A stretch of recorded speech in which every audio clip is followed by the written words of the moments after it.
Vamos lá, Mateus capítulo 15. Eu queria falar hoje sobre uma mulher de grande fé, que nós não temos o nome dela. Nós não temos o nome dessa mulher nas escrituras, mas ela é conhecida como a mulher cananeia. E o texto é de Mateus capítulo 15, versículo 21, que vai começar assim: partindo dali, Jesus seguiu para a região de Tiro e Sidom. Uma mulher cananeia, vindo daquelas redondezas, pôs-se a gritar: Senhor, filho de Davi, tem compaixão de mim. Minha filha está horrivelmente endemoniada. Contudo, ele não lhe respondeu. Seus discípulos aproximaram-se dele e rogaram-lhe: manda embora, porque vem gritando atrás de nós. Então lhes respondeu: eu fui enviado somente às ovelhas perdidas da casa de Israel. Então ela veio e, prostrando-se diante dele, disse: Senhor, socorre-me. Ele, porém, respondeu: não é justo tomar o pão dos filhos e jogá-lo para os cachorrinhos. Ao que ela disse: sim, Senhor, mas até os cachorrinhos comem das migalhas que caem da mesa do dono. Então Jesus respondeu: mulher, grande é a tua fé. Seja feito a ti como queres. E desde aquela hora a sua filha ficou boa. Vamos orar. Pai, obrigado pela sua palavra, que é verdade, que nos guia em tudo, Senhor. Nós pedimos espírito de sabedoria, espírito de revelação, para que nós venhamos ter o pleno conhecimento de Deus por meio da sua palavra nessa manhã, Deus. Fala conosco, ensina-nos, encoraja-nos, corrija-nos por meio da sua palavra, Deus, em nome de Jesus. Amém. Gente, Mateus é um evangelho. Alguns vão dizer que possivelmente ele foi o primeiro evangelho a ser escrito, por isso que ele é o primeiro evangelho, justamente por conta da data. Mateus é um evangelho que visa relembrar ou revelar Jesus como o Filho de Deus, que é rei sobre toda a terra. Mateus, ele foca justamente, por conta de ele escrever para judeus, ele foca justamente nessa expectativa do Messias ser aquele que se assenta sobre o seu trono e governa sobre todas as coisas e traz o reino de Deus para a terra. E quando nós falamos sobre esse texto, e nós falamos sobre Jesus contemplado nesse texto, nós estamos falando de uma das primeiras proclamações de Jesus como o rei messiânico que Israel tanto esperava. Só que Jesus, ele é proclamado filho de Davi nesse texto, como nós lemos, não em Israel, não em Jerusalém, mas em Sidom e Tiro, que eram redondezas próximas ali da Judéia. E o texto fala dessa região de Tiro e de Sidom, onde Jesus estava percorrendo sentido Cesareia de Filipe, que era uma outra região distante da região da Judéia. Sidom, para quem não sabe, se você for lá para 1 Reis, capítulo 16, é a região ou o lugar onde Jezabel morou, fez de Sidom o seu lar. Essa região também, de Sidom, também tinha uma mulher nesse mesmo tempo de Jezabel, que é conhecida como a viúva de Sarepta, que se encontra lá em 1 Reis 17, a sua história, ela que acolhe o profeta Elias naquele tempo de seca e de juízo que Deus determinou sobre Jezabel e Acabe. Quando não tinha chuva, onde o azeite e trigo que ela tinha se torna alimento para seu filho, para ela e também para o profeta. E essa região era habitada por pessoas conhecidas como os cananeus. E os cananeus, eles eram inimigos tradicionais de Israel. Por quê? Porque foram os cananeus que fizeram com que todo o tipo de mistura de povos e também sacrifícios a todo tipo de ídolos fossem instaurados naquela região. Eles perpetuaram a idolatria e a profanação de Deus na região de Sidom, de Tiro, na região ali da Palestina, de Israel. E eles eram considerados como inimigos do povo judeu.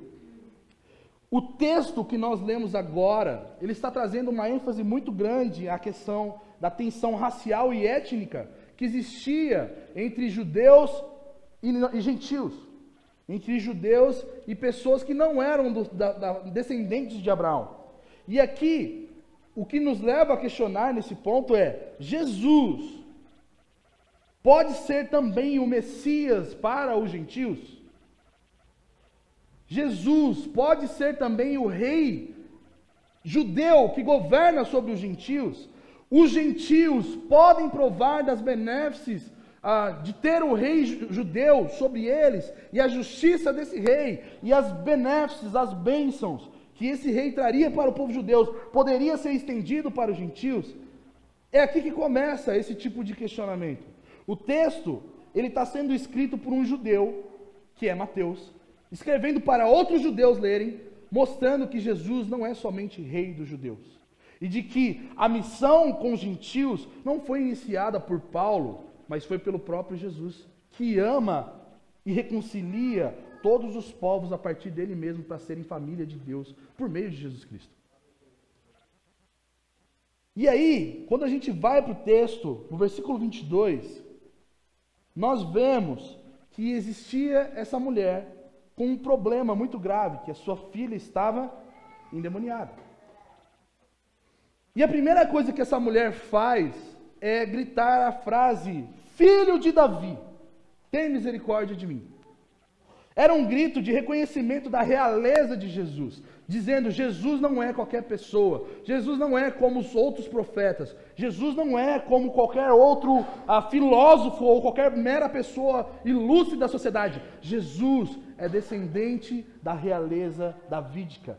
E ele, sendo descendente da realeza davídica, existem promessas a serem cumpridas por ele ser o descendente de Davi, o prometido que viria da linhagem de Davi. E o que nós lembramos por ele ser o prometido da linhagem de Davi? Nós lembramos de Isaías 2, que fala que ele seria cheio da plenitude do Espírito de Deus. Ele teria o espírito de conhecimento, o espírito de sabedoria, o espírito de fortaleza. E é em Isaías 2 que vai lembrar a gente dizendo que é o descendente de Davi que traria paz a todo caos. É o descendente de Davi que iria promover que o bebê inocente colocasse a mão na toca da víbora e não fosse picado.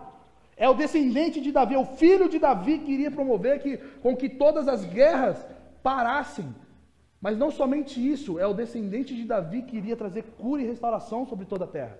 E essa mulher está clamando, filho de Davi, não só porque ela sabia que no cartório existia uma linhagem davídica de Jesus, mas ela estava clamando essa realidade sobre sua filha, sobre a sua circunstância. Ela sabia quem Jesus era. Ela sabia que ele, sendo o filho de Davi e assentando-se no trono dele, que é dado a ele por direito, todos os inimigos desse rei estariam debaixo dos pés deles, inclusive os inimigos espirituais que atormentavam a filha dessa mulher. Ela sabia que a solução para a libertação de demônios que a sua filha sofria não estaria no sumo sacerdote, estaria debaixo dos pés do filho de Davi. Afirmar que Jesus é o filho de Davi é lembrar que ele era cheio de Deus, mas não só cheio de Deus, o próprio Deus. É conclamar e pedir que a justiça desse rei também contemplasse essa mulher que era cananeia. É dizer, olha, eu reconheço você como rei e eu quero que o seu governo esteja sobre mim. Mesmo que talvez eu não seja da descendência abraâmica, eu sei quem você é. Só que sabe o que é mais engraçado? Nenhum dos discípulos até esse momento reconheciam Jesus como o Cristo. Porque você vai ver só em Mateus capítulo 16, Pedro afirmando, tu és o Cristo, o Filho de Deus vivo. Essa mulher, ela já sabia quem era Jesus, mesmo que aqueles que mais andavam com Jesus talvez não soubessem. E ela pede o que para esse filho de Davi? Ela pede compaixão. A palavra compaixão aqui no grego é eleuo, que é uma palavra que é usada para apelar por misericórdia para alguém. E é sinônimo também, utilizado nesse contexto de deixa eu poder experimentar a sua misericórdia.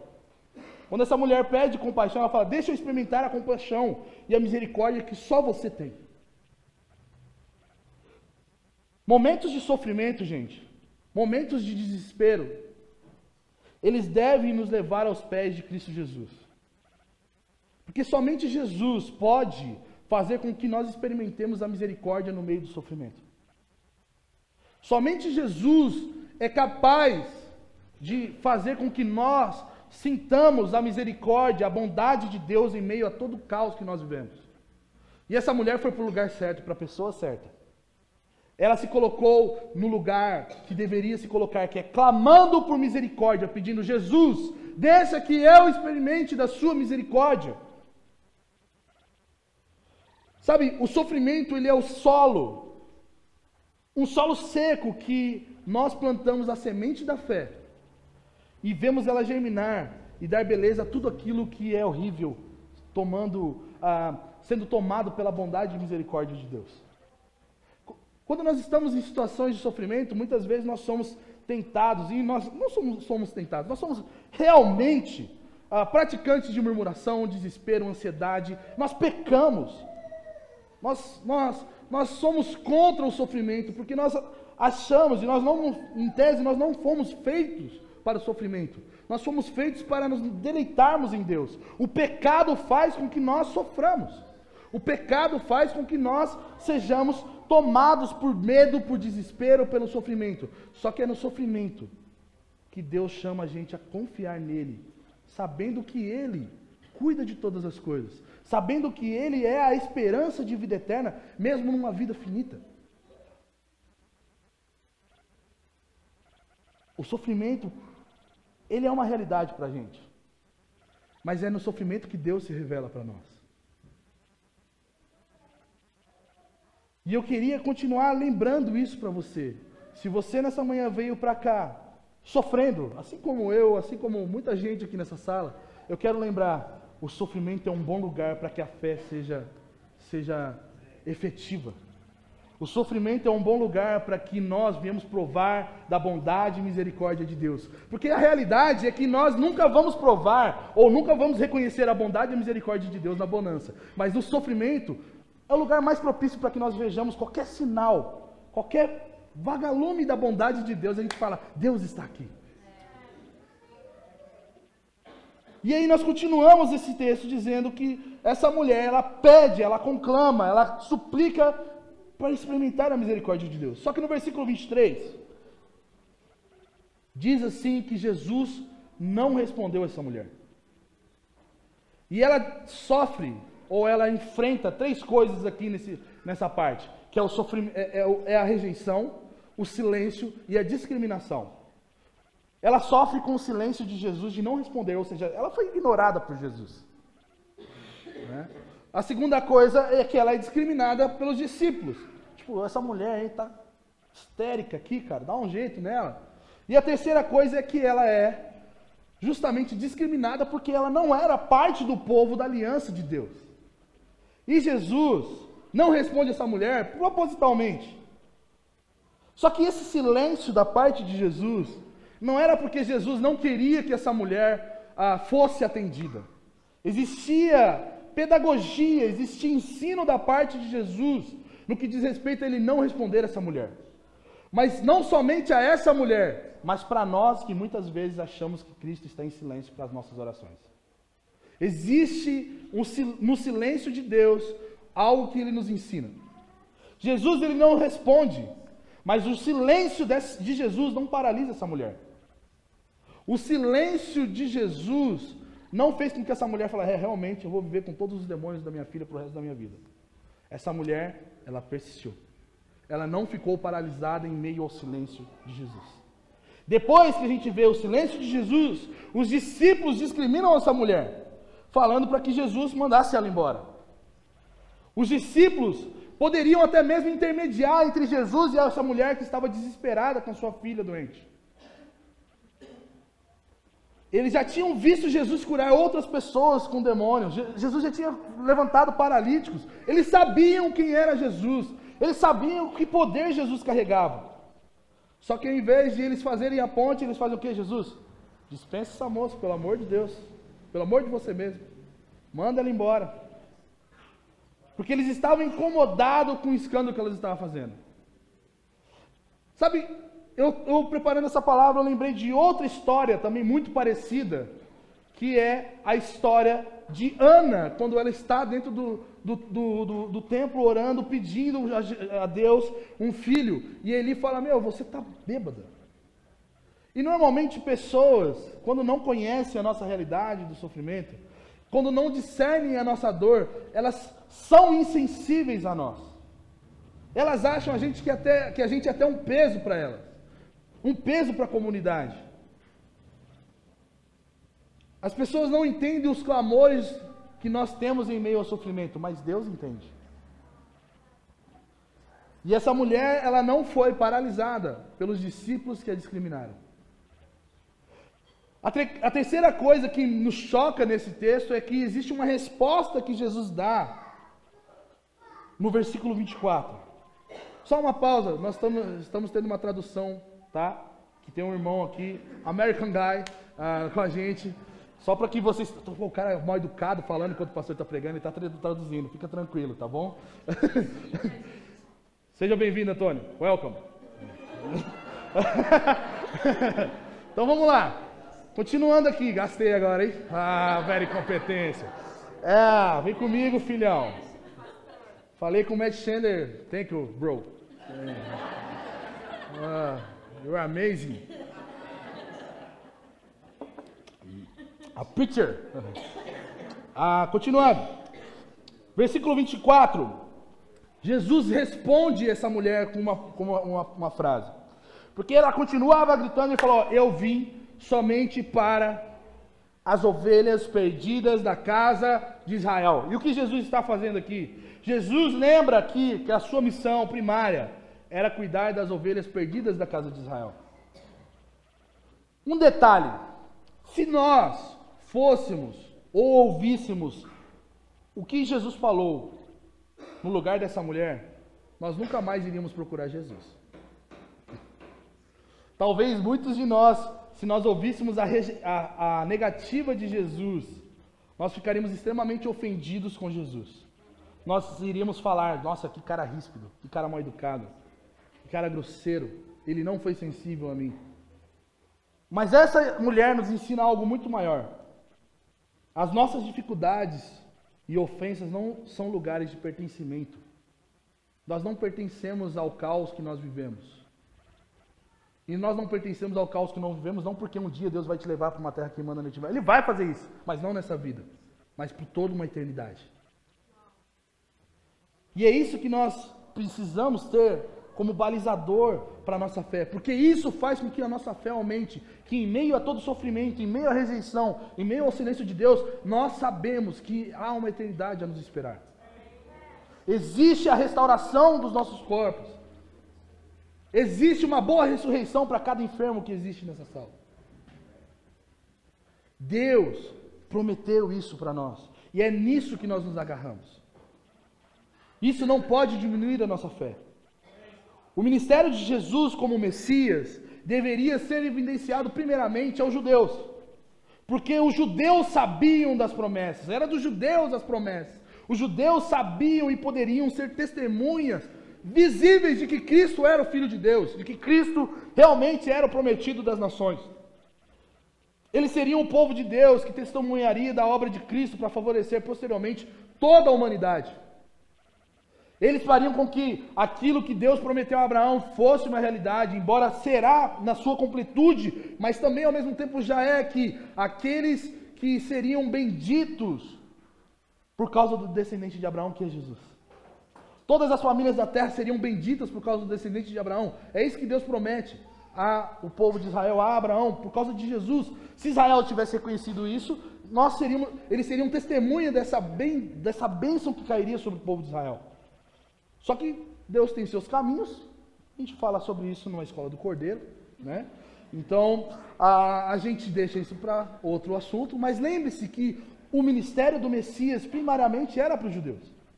E a resposta que Jesus dá a ela deveria ser um blocker, um limitador. Olha, realmente, os gentios é só quando Paulo vier, quando Filipe descer para cá, porque por enquanto Jesus só está atendendo judeu, né? Para quem depende de serviço público e sabe como é isso, né? sabe o quão difícil é quando alguém chega, não, por enquanto só o pessoal de Minas Gerais que vai ser atendido. Pô, mas eu vim de São Paulo, meu CPF é de São Paulo. Não, você não pode. Não, você não... É essa dificuldade que possivelmente poderia surgir no coração dessa mulher. Só que ela era uma mulher de fé, gente. E isso lembra uma coisa pra gente, porque Jesus, quando fala eu vim aos perdidos da casa de Israel, Jesus está lembrando também do Evangelho. Porque o Evangelho é essa notícia para os perdidos da casa de Israel. Só que não somente a ideia eu vim para os perdidos da casa de Israel. Quando Jesus fala isso, ele está relembrando toda a promessa de Deus, desde Adão até ele mesmo. Lembrando, fazendo jus à ideia de que eu sou o cumprimento de toda a promessa a Abraão, a Moisés, a Davi, aos profetas. Eu sou isso. Só que isso é para a casa de Israel. Quando as pessoas olhassem para Jesus, deveriam lembrar da mensagem, da promessa de Deus. E a mensagem da promessa de Deus é o Evangelho. E o Evangelho é essa mensagem negativa que remove todas as possibilidades e até mesmo os planos que nós podemos ter de alguma situação de vida. Para que nós nos apeguemos com fé na misericórdia de Deus. Porque o Evangelho é o atestado de que nós realmente estamos mortos. O Evangelho mostra para nós que nós somos pecadores. Mas ele também promove esperança e fé de que se nós pudermos ser vivos, se nós pudermos estar vivos, é misericórdia e graça de Deus. E ele é misericordioso e bondoso para fazer isso. Saber que Deus é santo e odeia o pecado é um problema para nós quando nós achamos que podemos ir até Deus e ajudar Ele a nos salvar. Porque, pensa bem comigo, a gente é cheio das ideias de querer achar que Deus, você matou seu filho, mas agora eu acho que eu posso te ajudar falando menos palavrão durante a semana e você me salva. Ou Deus, você já matou seu filho na cruz, muito obrigado, mas agora eu posso ser alguém legal e isso faz com que eu seja digno do reino do céu, porque eu ajudo os pobres. O Evangelho é essa negativa, olha, tudo que você faz é inútil para se salvar. Inclusive os seus bons atos. Inclusive você ser um bom cidadão. O que você deve se apegar, se você tiver algum benefício do Evangelho, é por obra da misericórdia e graça de Deus sobre você. O Evangelho, ele rompe com todo tipo de artimanha que nós podemos ter. E quando nós estamos sem artifícios para se apresentar diante de Deus, nós vamos até Deus confiantes no caráter e na bondade de Deus. E é isso que essa mulher fez. Ela não foi até Jesus porque ela era judia. Ela não foi até Jesus porque ela era uma boa pessoa, porque ela estava necessitada. Ela foi até Jesus porque ela sabia que Deus era bom. Ela foi até Jesus porque ela sabia do caráter do filho de Davi. De que ele era o único que poderia resolver o seu problema. Ovelhas perdidas, que Jesus cita aqui, mostra a total incapacidade de Israel de chegar onde deve chegar sem a presença de Deus. Israel, sendo Israel, não é povo de Deus sem Deus, como Deus do povo de Israel. Em outros meados de palavras, nós somos ovelhas perdidas, assim como as ovelhas perdidas de Israel, se Deus não for o nosso pastor. Se Deus não nos guiar. E ovelhas, em breve um irmão vai pregar sobre isso aqui. Ovelhas são animais que, se não tiver um pastor, ela morre. Porque a ovelha não sabe nem beber água direito. Ovelha passa mal. Ovelha é um ser totalmente dependente do pastor. E isso mostra que nós, sem a presença de Deus nos pastoreando, nós não temos saída, senão a morte. E Jesus está falando justamente sobre isso. Eu sou o pastor das ovelhas de Israel. E aí tem aqui uma intrusa querendo provar da bondade do pastor de Israel. Jesus mostra que a sua missão era para com o judeu, primeiro. E que ele estava disposto a cuidar das ovelhas perdidas de Israel. E que o gentio viria posteriormente. Só que, se você olhar esse texto, parece que essa mulher está pedindo uma antecipação, um adiantamento do FGTS. Né? Ela está, dá um jeito na minha situação, né? Quero furar fila. Parece que essa mulher está fora do tempo de Deus. Ou que Deus também estivesse limitando o seu poder. Não, é só para essa galera. Mas Jesus, quando responde isso a essa mulher, ele estava extraindo dela o que nós vemos no versículo 28, a grande fé que ela tinha no Messias. Jesus não estava censurando essa mulher, ele só estava expondo ainda mais que ela, cananeia, discriminada por ser mulher, por ser cananeia, discriminada por estar gritando que nem uma louca, estava cheia de fé em quem Cristo era. E é isso que Jesus está nos mostrando. Quando Jesus responde isso, ele está mostrando, olha, os judeus me teriam, mas os cananeus me querem mais. Os judeus me têm por promessa, mas os cananeus estão com tanto anseio, com tanta violência, com tanto desejo por mim. Olha essa mulher gritando. E a reação da mulher quando ouve essa resposta de Jesus, ela é mais intencional e até mesmo estampa ainda mais esse desejo por Jesus. Porque no versículo 25 vai dizer que ela prostra-se diante dele e diz, Senhor, socorre-me. Versículo 25, quando essa mulher que enfrentou a oposição dos discípulos, o silêncio de Jesus, a discriminação e a rejeição, se coloca na frente de Jesus, ela simplesmente se prostra diante de Jesus. E se prostrar, gente, é uma atitude, é um gesto de adoração. Essa mulher, ela adora a Jesus, porque ela sabia quem era Jesus. Ela sabia que era Jesus e que Jesus era o Messias. Ela sabia também que talvez Jesus não passaria novamente em Tiro e Sidom. Era a única oportunidade que ela tinha para que a sua filha fosse liberta. Era aquela coisa desesperadora. É aquele sentimento de, se não for agora, não vai mais. E quantos de nós nessa sala sentimos isso já? Ou estamos sentindo isso nesses dias? Quantos de nós estamos, Senhor, se o Senhor não agir agora, não dá mais. Era esse sentimento que essa mulher carregava, gente. Só que esse sentimento fez com que essa mulher fizesse algo que nós precisamos fazer nessa manhã. Humilhação, se prostrar diante dos pés de Jesus, humildade, reconhecer que Jesus é a única fonte de resolução dos seus problemas. Ela se humilha, ela reverencia Jesus, ela adora Jesus. Isso mostra que essa mulher tinha um alto espírito adorador e humilde diante de Deus.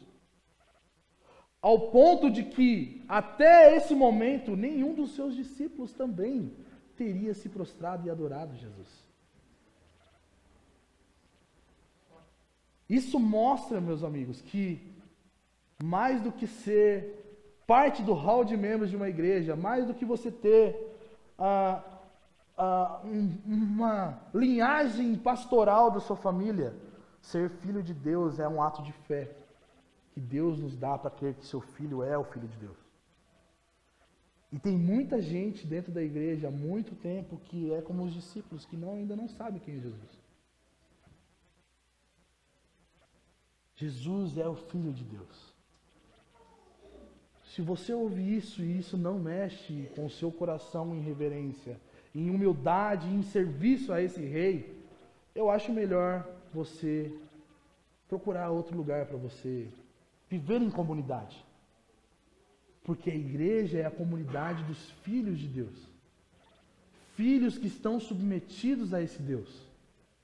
Se a realidade de Jesus não mexe com os seus sentimentos, não mexe com a sua consciência de que eu preciso urgentemente me humilhar diante de Deus, Hoje tem Fórmula 1? Era um bom lugar para você estar. A realidade de Cristo deve nos colocar de joelhos diante deles, meus irmãos. É diante de Jesus que nós clamamos o socorro. É diante de Jesus que nós nos colocamos totalmente dependentes deles. E essa mulher faz isso. Não sendo judia. Sendo totalmente avesso à realidade que poderia acontecer. E no versículo 26, ela começa, ou Jesus começa a ter um diálogo com ela. Que é um célebre diálogo. Né? Que é nesse versículo que Jesus fala: não é justo tomar o pão dos filhos e jogá-lo aos cachorrinhos. Pô, Jesus pegou pesado aqui, gente.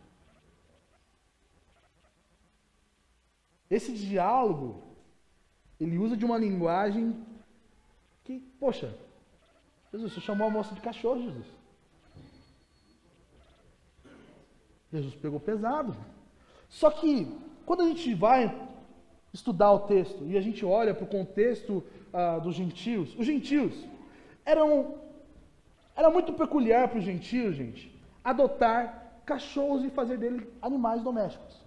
Ser pai de pet. Né? Então, os gentios tinham esse hábito. Só que para o judeu, o cachorro era um animal impuro.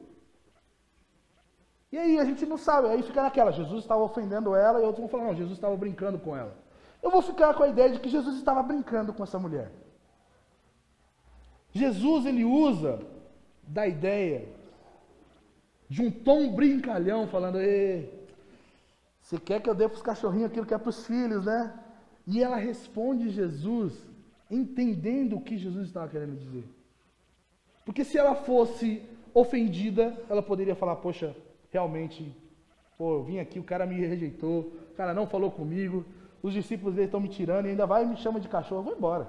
Não, essa mulher entra na onda de Jesus.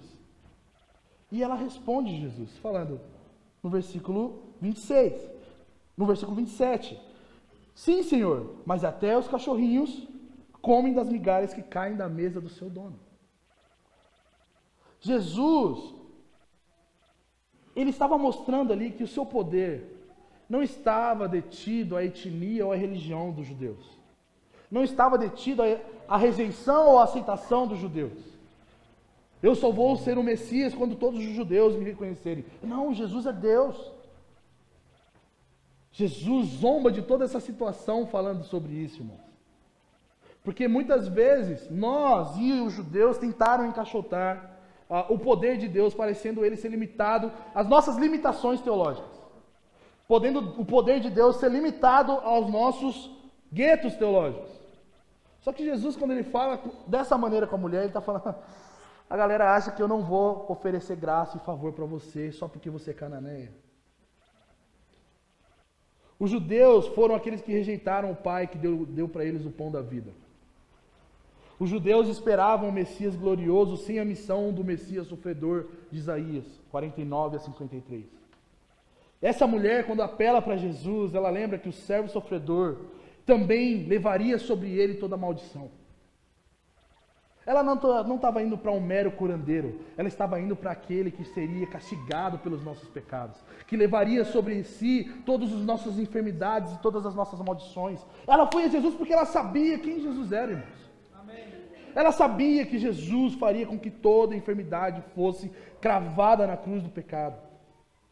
Ela realmente cria em Jesus, não somente no monarca Jesus, mas no servo sofredor que Isaías vai dizer, que um dia iria morrer numa cruz, sem mesmo ela nunca ter visto talvez essa cruz.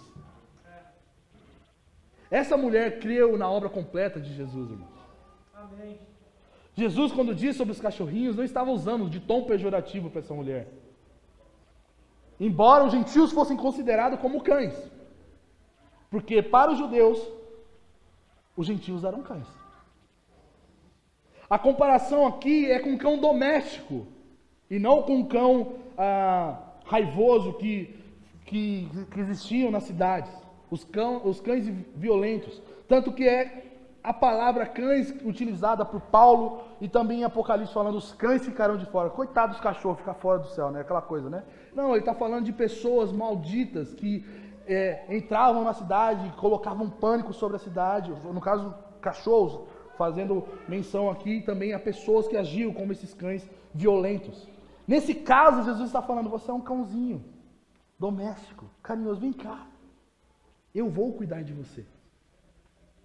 Se os meus filhos não vão comer do pão, você será alimentado do pão que eu vou dar.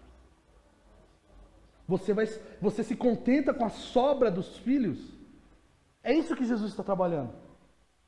Essa mulher falou, olha, não precisa eu comer na mesa, sentar e você me chamar de filho. O que sobrar do judeu já é suficiente para que minha filha fosse liberta. A mulher, ela responde Jesus dessa forma, irmãos. Uma criança que deixa as migalhas é porque ela está sendo bem tratada. É porque ela está comendo bem. E ela só queria das migalhas. E aí Jesus fala, se para você as migalhas são suficientes para que o seu problema seja resolvido, isso quer dizer que você tem muita fé. Se o pouco do que eu sou já é suficiente. E vejamos, irmãos, nós não cremos que nós somos a Israel de Deus. Nós não cremos que nós substituímos Israel e a igreja é a nova mulher de Deus. Nós estamos na mesma posição que essa mulher cananeia. De que tudo que nós temos são migalhas comparado ao banquete que Deus tem reservado aos judeus. E se essas migalhas já nos fazem amigos de Deus, quão bom nosso Deus é. Os resíduos da plenitude das bênçãos de Deus estariam sendo derramados para essa mulher e isso seria suficiente para resolver o problema dela. Essa mulher, ela tinha muita fé, gente. E sabe, nessa manhã eu quero que vocês sejam tomados por essa fé. Amém. Porque nós não merecíamos, nós não somos parte do povo da aliança, nós não temos nada a ver com a história necessariamente do povo de Deus, mas Deus nos inseriu na sua história. Amém. Deus nos amou. Deus nos fez parte da sua família. Mas não somente isso, Ele não nos deixou comendo as migalhas, Ele nos colocou na mesa do banquete. Esse é um Deus que essa mulher estava lidando. E o desfecho dessa história, eu já estou indo para o final, é Jesus reconhecendo a fé dessa mulher. Mas não como, olha, poxa, você tem fé. Ele fala, você tem uma grande fé. Grande é a tua fé, mulher. Ela não tem o nome. Ela é discriminada. Ela foi rejeitada. Mas ela tem uma grande fé. É isso que Jesus disse sobre essa mulher. A fé dela era grande porque ela reconheceu que Jesus realmente era o Cristo. Jesus era o Messias. A fé dessa mulher era grande porque ela sabia que Jesus era Messias para o judeu primeiro e depois para o gentio. Ela sabia que ele era o descendente de Abraão, o descendente de Davi. E ela recebe a bênção mesmo ela não sendo judia, mas tendo a fé em Cristo como aquele que é a solução de todo aquele que tem problema, seja judeu, seja gentio. E o maior problema que nós temos, tanto judeu como gentio, é um só: o pecado. E a solução para esse problema é Jesus. A fé dessa mulher era grande e não se limitou às objeções que ela enfrentou. Não foi a rejeição que limitou a fé dessa mulher. Não foi o silêncio de Jesus que limitou a fé dessa mulher. Não foi o sarcasmo ou a possibilidade da ofensa que Jesus poderia estar utilizando, comparando ou limitando ela como uma cachorra. Não foi isso. Ela sabia quem era Jesus. Ela foi paciente, ela perseverou, ela respondeu a Jesus, ela se humilhou, ela adorou Jesus, porque ela sabia que somente Jesus podia curar a sua filha. E o que nós aprendemos com essa história nessa manhã, gente? Uma grande fé, ela surge quando não existe mais opções para as nossas dificuldades. Enquanto você e eu tivermos algum plano B, algum step, algum backup, alguma coisa, nós não vamos provar da grande fé sendo efetiva nas nossas vidas. Essa mulher, ela não tinha outras saídas.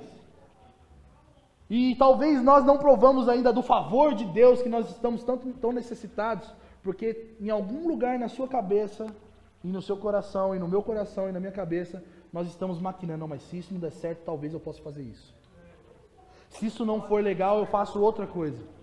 E nós esquecemos que o nosso Deus é bom, o nosso Deus é misericordioso, o nosso Deus cuida de nós em todas as nossas necessidades, principalmente naquilo que nos afasta dele, fazendo com que nós fôssemos feito nova criatura.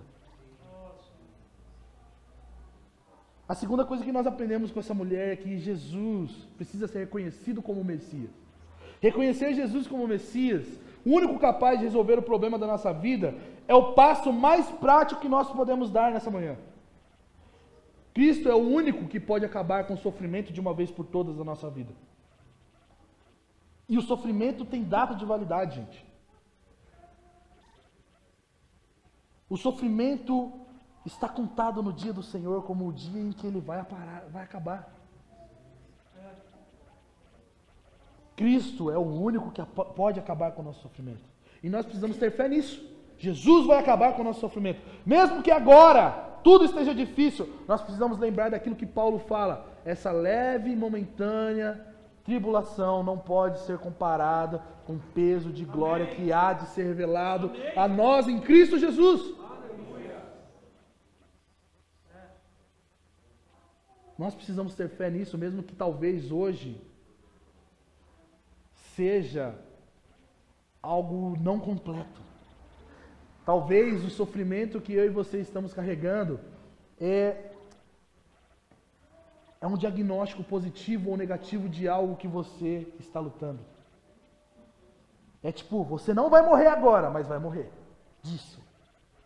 Talvez o sofrimento que eu, você e você estamos sofrendo você está quebrado. Mas isso não é a eternidade que nos espera. E um dia, toda dor vai acabar. E nós seremos completados, seremos completos por Cristo. Amém. Essa fé, ela pode prover situações que só Deus pode fazer por nós e a nós. Veja bem, dinheiro numa conta não tiraria demônios de uma mulher. Casamento não tiraria os demônios daquela menina. Todas as coisas que eu e você muitas vezes apresentamos diante de Deus, e eu não vou dizer que é supérfluo ou que é fútil. Deus sabe das nossas necessidades. Se Ele sabe das nossas necessidades e você pode julgar como fútil, Ele sabe também lidar com coisas fúteis e fazer com que coisas fúteis sejam atendidas ou não. Mas o que vai competir aí é a glória de Deus em tudo isso. Se para coisas espirituais e coisas difíceis essas coisas fúteis não dão problema, o que seriam coisas fúteis para um Deus que dá fim e solução para problemas que não são tangíveis? Deus é poderoso, gente. Deus é poderoso. Amém. E nós precisamos perseverar. O último ponto que nós aprendemos com ela é que nós precisamos perseverar em meio às dificuldades. E perseverar em meio às dificuldades, em meio às questões negativas, são possibilidades para que milagres aconteçam. Nós precisamos ser perseverantes em meio às negativas e o silêncio de Deus.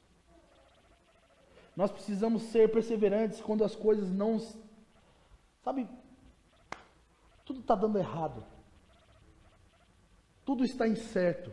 Uma coisa que eu ouvi nessa semana na conferência, que foi algo que marcou meu coração, a única certeza que nós temos é a incerteza. Se nós temos a incerteza como certeza, o que nós temos que fazer? Confiar em Deus. Levar as nossas necessidades aos pés de Cristo. Levar as nossas dores aos pés de Cristo e falar: você é o filho de Davi. Você é o Rei Todo-Poderoso. Você criou todas as coisas a partir do nada. O que seria talvez essa dificuldade para você? Nada. Eu confio que você pode fazer isso, porque eu não posso fazer isso. Deus nos ensina que em meio ao sofrimento, Ele está lá. E Deus nos ensina no meio do sofrimento. E isso precisa ser algo que nos encoraja a sofrer, nos encoraja a permanecer. Porque Deus sabe e determinou o final de toda história, gente.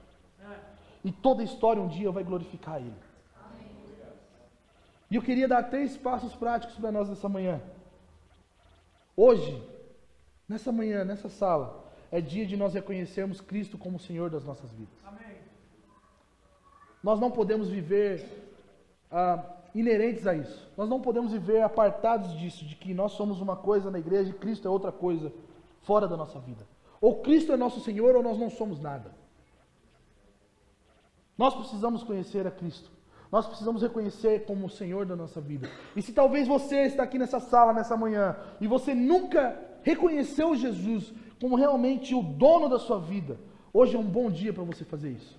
Hoje é um bom dia para você abaixar a guarda que você tem levantado contra os murros que Deus tem dado na sua vida e falar: Deus, me derruba porque eu sou totalmente seu. A segunda coisa que nós precisamos fazer nós precisamos eliminar os planos e saídas para que nós achemos em Deus a única fonte de vida que nós temos. E para isso nós precisamos de fé. Não tem mais plano A, não tem mais plano B, não tem contingência. Tem fé. Precisamos de fé. E se nós precisamos de fé nessa manhã, o Senhor está aqui para nos dar fé. Amém. E a última coisa, que não é a menos importante, mas é também a mais bela, nós precisamos confiar no caráter bondoso e misericordioso de Deus. As nossas dificuldades não mudam quem Deus é, irmãos. Ele não nos trata como nós merecemos. Porque se Deus tratasse conforme o nosso merecimento, nós já sabemos o nosso fim. Mas Ele não nos trata segundo o que nós merecemos. Ele nos trata segundo a sua misericórdia e sua bondade. E Ele cuida de nós. Eu queria que você ficasse de pé no seu lugar.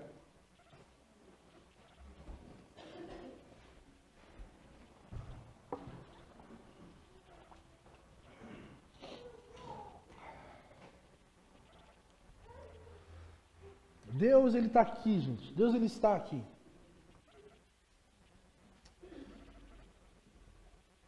E eu queria que você correspondesse à presença de Deus. Talvez você vai precisar ser como uma mulher cananeia que vai gritar, e fica à vontade, eu não vou te censurar. E eu espero que ninguém te censure por isso também.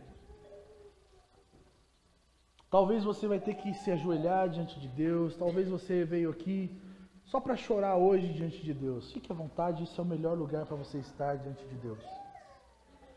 Mas eu queria abrir espaço para você corresponder a essa mensagem, reconhecendo Jesus como Senhor da sua vida, clamando pela misericórdia e bondade de Deus, assim como essa mulher, sabendo que Deus é soberano sobre todas as situações da nossa vida. Deus é todo-poderoso. Deus está assentado acima de todos os tronos, acima de todas as coisas. Se você é como essa mulher hoje que precisa do cuidado de Jesus, se você entende que dentro da sua vida não existe mais solução para aquilo que você está procurando, se você quer receber mais fé do Senhor nessa manhã, eu queria convidar, vem aqui para frente para nós orarmos juntos. Se você talvez entrou em sofrimento aqui nessa manhã, eu queria convidar você a corresponder a essa palavra, falando: Jesus, eu me entrego totalmente a você nessa manhã, porque eu sei que só você pode resolver essa situação. Eu queria convidar você a sair do seu lugar para nós orarmos juntos aqui na frente. Queria que você correspondesse a isso de maneira intencional, sabendo que aquilo que você está falando para Jesus não é algo que vai ser ignorado. E que talvez esse tipo de sentimento que está tomando o seu coração e o meu coração é Deus nos ensinando que Ele é nosso Senhor. Ele é aquele que é dono das nossas vidas. Por isso eu quero, seja intencional agora, sai do seu lugar e corresponda essa palavra, entendendo, Deus é dono da minha vida, Deus é meu Senhor. Todas as coisas estão patentes aos olhos de Deus, gente. Sabe, não existe nada que nós possamos fazer para sermos mais amados por Deus. Não existe nada que nós possamos fazer, porque Ele já nos amou com todo o seu amor. Ele já nos deu tudo que nós poderíamos precisar para ter. Agora é hora de nós realmente confiarmos que isso é verdade para nós. Senhor, nessa manhã nós estamos diante da Sua presença. Nós pedimos, Deus, salva-nos nessa manhã da incredulidade. Nos dá fé no Senhor. Nos dá fé, Senhor. Queria pedir que os diáconos que estão aí, se você também sentir de orar por alguém, vem aqui, ore por essa pessoa que está aqui à frente enquanto nós cantamos. Deus está aqui.